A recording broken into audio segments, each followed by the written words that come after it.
Bom dia, gente. This is Frederick from Portugal. Buying a piece of land and renovating maybe a property that is there, or building a new property has become very popular, not just on YouTube. There are many YouTubers you can find, like in Harmony or the newbies. Check them out. I think they have very interesting content. It's something that is very popular. We also get a lot of requests. I think there are lots of pros and cons that you have to consider. So this video is about everything you need to know if you are wanting to buy a piece of land or a bigger plot and rebuild or build a new house in Portugal. First up is always the big question, where to look for kind of a piece of land or a plot. And yes, here there's a commercial. By the way, we are a buyer's agent. We help you finding plots. That's our core business. We work as a buyer's agent. We don't have our own plots. We always work with the entire market. And this kind of plots you will not find on Idealista, or I mean, you will also find them there, but this is something a realtor will not be likely to publish. Why? They have to pay for the slots on Idealista, Wallsheesh, or some other platforms, and they will put their things that sell much faster. A piece of land will maybe stay on the realtor side or stay with the realtor 2-3 years, so they don't turn so fast. And if you want to do a good analysis of the market in your key area, first of all, you have to pass the area. A lot of people are selling privately. They don't use realtors to sell them because a lot of realtors are also not interested because they turn so slowly. And if realtors are involved, you have to talk to them. They're usually aware of people that want to sell, usually mediate them more in a local area. So it's not the typical search online. Whatever you see in Idealista and other platforms is maybe 10-15% what is out there. So you have to do a really more thorough local search in order to get hold of good pieces of land. What kind of plots exist in Portugal? This is straightforward, and this is something a lawyer or somebody that helps you buying the property will always check. If it's urban, so it's meant for construction, also for permanent living. Or if it's rural, if it's more a nature reservoir, if it's agriculture, this is something you can check up front. Urban, always meant for construction. Rural depends. There is no overall law for this, if you can construct or not. This is always something you have to check with the local municipality. What are the requirements? And they differ quite severely between the districts. So this is something you always have to check before buying a piece of land.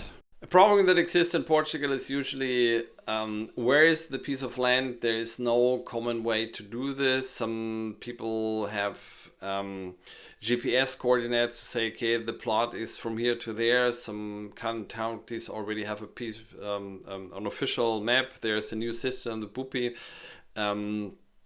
We put all the links below.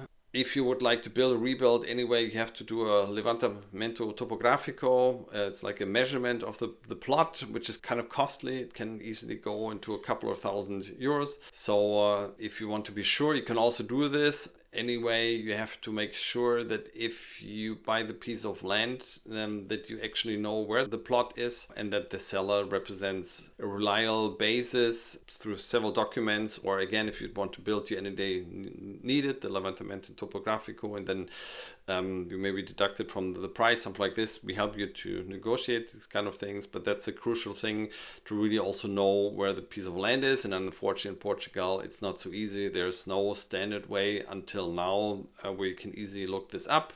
Again, there are initiatives also on the islands. They're a little bit more progressive there. The first initiatives, and we're also happy to help you with this step to identify the piece of land, the boundaries of the plot you're interested in.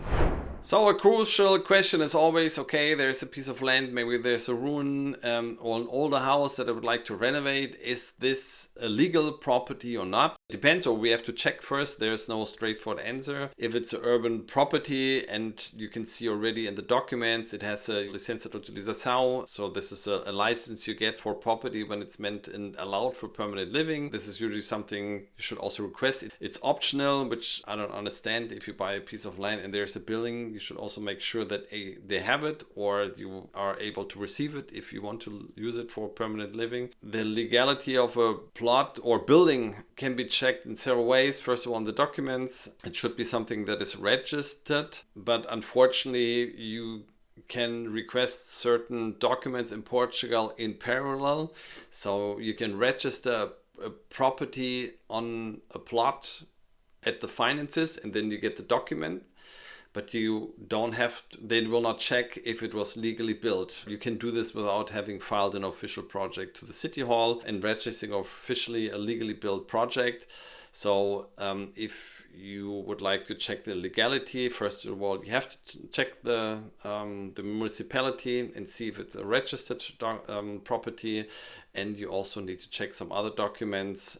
We're happy to do this. It's a little bit confusing, but it's not terribly complicated, but it's not so straightforward in Portugal. So if you have any doubts, contact the lawyer, contact us. We're also happy to help with our lawyers or architects to see if the property is legal or not. How do you check if it's rural or also urban, what kind of properties you can build, or if you can build a property? This is a job that is done by an architect. We're happy to mediate an architect for you. This has 3 steps involved. The first step is always to check the PDM, the Plano Director Municipal. This is like a description, how you can build, what kind of areas exist by each municipality, what kind of constructions are allowed in which area, and so on. There are also other maps you can consult. So an architect can do an online research based on the information they have. If you can build, what kind of things exist. Sometimes you find out that the property was built, but maybe illegally built, and it's a nature reservoir, and you already know, okay, I'm not going to be able to reconstruct the property. But it's the first step you can take. The second step is that the architect consults, and if it says yes, basically green light, they should also talk to the municipality themselves. They will always be a primary architect contact from the side of the municipality. You can make an online call with them, or you can also meet in person. In many cases, this can be done quite rapidly, the following week or in 2 weeks. But if it's a rural area, just make an appointment. And in this case, you can also present maybe your project. This is more on an oral basis. They will not give you a written confirmation, or sometimes they can give you information to clarify things. But that's the job of the architect, and give you a summary of the situation. But this is also a quite crucial step if you would like to invest more money, or if it's a bigger project, to get the certainty that not just that you can maybe build or rebuild a property, but also that you can build the kind of property that you like. This third step is not just turning in a project, but you can do a PIP, which is already an official request, like a pre-approval that you present to the city hall already with some official planning in terms of water connection, sewage, and all these kind of things. You can turn this in several degrees. And if you're not the owner of the land, of course, you would like to turn in a finished project, but maybe to a certain degree where you get the answers to the crucial questions. This can be done. This is an official step. You need the allowance or the approval of the owner. The only thing is, if you take this step, you really have to consider one important information. You will not be the owner of this PIP or this pre-request. This is something that is associated with a piece of land. Theoretically, a landowner can then sell the piece of land with the PIP included, because it basically also values up the property. In most cases, you don't do this. If you'd like to get the approval, the PIP first, because it's a big investment. Sometimes people also buy plots for a couple of million euros for bigger projects, then it definitely makes sense. But and then we can also show you ways to legally secure your investment, and also if it's approved, then that you can also advance without any problems with the investment into the plot. Big question is always, well, can I drill? Can I build a drill well? How deep can I go?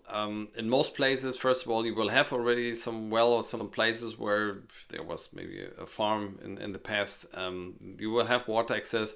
You have to see a little bit, of course, in springtime or winter, you will always have a lot of water. You have to see how that is in summer. If you'd like to also maybe work with animals, chickens, whatever you want to have, there's no strong regulation about this, but if you want to also maybe breed horses or cattle, always, if it's more professional, check with the city hall of again, and with the regulations in general there is no problem, but when it comes to fencing the property and this kind of things, you should in the beginning look for this. There are already properties that have fences around it, they already have a well. This is something you should maybe also consider. In general, it's possible to make wells, but especially if it's maybe a protected zone, a protected area, natural resort, you need exceptions or permissions. Again, checking with the city hall up front is always the best solution. A common question also, hey Frederick, I would like to buy a piece of land. I have the land, I checked everything, but what about water and electricity? This is quite easy to solve. First of all, you can also be independent of the electricity system. You have to check with the municipality, but if you'd like to install maybe solar panels and batteries, you can also do this, or even produce electricity and feed it back into the electricity system. That's definitely possible. So if you want official electricity, in most cases you have to talk also to the city hall, where is the closest connecting point, and then they built a landline connection to your house. But check, it's not so expensive, but also significant that you have to consider if you really have a tight budget. In terms of water, it's not unusual to have your own fund. So you drill a hole, you have a professional driller that gets you down to 80-100 meters. You also need the permission, and then you have a professional pump to supply maybe also your garden, the house with water, which is also normal. You need a septic tank for the sewage water that will be cleaned. Depends how often it has to be cleaned, maybe one or twice a year, which is not so expensive. A car comes, pumps it out. You should maybe stay away. It's not usually so nice to be very close to the cleaning process, but still, it's something quite common. Having a septic tank, maybe also supplying the house itself with water. Electricity, you have to check with the municipality if it's for permanent living, if they let you live in an island, but usually it's also possible. You can also self-supply yourself and also basically living independent of the grid, but make sure you also check. So in general, there's yes, you can be independent, but make sure that you also follow the rules. Again, this is something an architect can clarify for you. Another question that always pops up, okay, I would like to buy a piece of land and I would like to put their trailer in a caravan. Can I do this? Of course you can do it. You always have to check with the municipality if you also can live there on a permanent basis, but nobody will stop you doing this. Permanent living, registering there, receiving letters, this kind of things will be more complicated. It's always good to ask first and then do it. Tiny houses, there is no tiny house in a regular house. If you put a house, even if it's a mobile house, put it there, and you need water, electricity. If it's meant for living, you cannot just remove it because it has wheels. It's considered a construction, and for this kind of building you need a project, you need to register this. So if you would like to do this, you have to talk to the city hall, you have to ask them if they allow it. Also have to see, because most of them are more wood construction, less than brick and mortar, which makes sense because of weight, but still there are some areas where you have more restriction in terms of construction materials because of fire or some other reasons. So it's extremely important to check this up front. If you already know which kind of property you would like to build, or found a person that constructs this tiny houses, great. That's exactly second step with the city hall, or checking a property with the municipality, having a meeting with them, present documents, and they will already tell you yes, no, or you have to consider this and this, and they will give you good feedback that gives you orientation. Different thing, caravans, yes, probably yes. tiny houses depends. Always, it's always important to check with the city hall whatever you can put there if you want to live there on a permanent basis. So let's talk about the pros and cons. Buying a piece of land. I think they're also straightforward in terms of pros. In Portugal, you can definitely find something that is quite scarce, maybe in other countries. A big piece of land in the middle of nowhere. Independently, where you search in Alentejo, where it's a little bit more like a desert, especially quite hot in the summer. The north is very green, lots of land, lots of green nature, water. You can definitely still find pieces of land where you build maybe next to a creek or a small lake. There are a lot of choices, and this also leads me to the second pro in Portugal. They're quite cheap. You can buy lots of acres, hectares of land. Depends on the area. There are sometimes areas where you only buy €1 per square meter in the interior region, although you still can buy huge, beautiful pieces of land. And if you buy a piece of land and it has a ruin that you can maybe renovate, of course, the big advantage is you can rebuild it to your own desires. And that's also much cheaper than buying a house that is done. Of course, you just have to invest construction costs. If you let somebody else construct your property in Portugal, you can still construct for around €1,800 per square meters. You can send more. I would always advise not to spend less, because at a certain point you save money, but you also disinvest in quality of construction. You can easily build maybe 100 square meters around 180,000, which is quite cheap, I think, compared to international standards.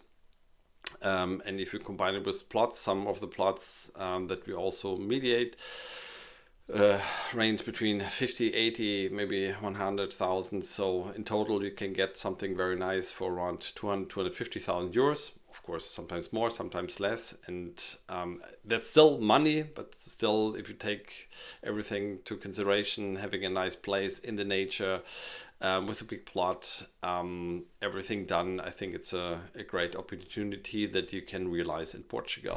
What about the cons of buying a piece of land or a big plot in Portugal and then rebuild it? I think it has to do really with also the way you approach it. If you watch a nice YouTube movie where the people just film the sunny side, always nice, everything is going well, no problems, that's also not the reality. I like to see the shows, but you also have to consider real life. Real life is, first of all, you need to consider laws. You have to follow laws, and you should inform yourself about the laws. The second thing is what a lot of people underestimate. This also takes time if you do it yourself. Rebuilding a house is what? 1 year, 1.5 years, 2 years. So you need to have time to do this yourself. And if you do it yourself, you also need a place to stay. Living in a mobile home, for example, or a trailer might be very funny, again, if you see it on YouTube. But if you live there actually and you haven't had any experience with this kind of life over a longer period of time, this can also be frustrating, especially if it's not you, if it's a couple, even with children. Make yourself aware that it's not just a hiking trip. It's really a project that you have to consider doing. And if you don't have experience with this kind of things, which is also another topic, if you want to renovate yourself and had no experience in construction or craftsman's work before, I think this will be a disaster. So you also maybe should have some skills as a requirement. Otherwise, this also will turn into frustration. Each construction project has frustration points if you do it yourself. Of course, there are much more challenges and so on. So this is a journey. The goal is very beautiful. It will be much cheaper, beautiful places, and renovated. All the construction, maybe with old granite walls, looks beautiful. But the way until then, it's not just sunny side up, lots of laughter and sun and so on. This is work.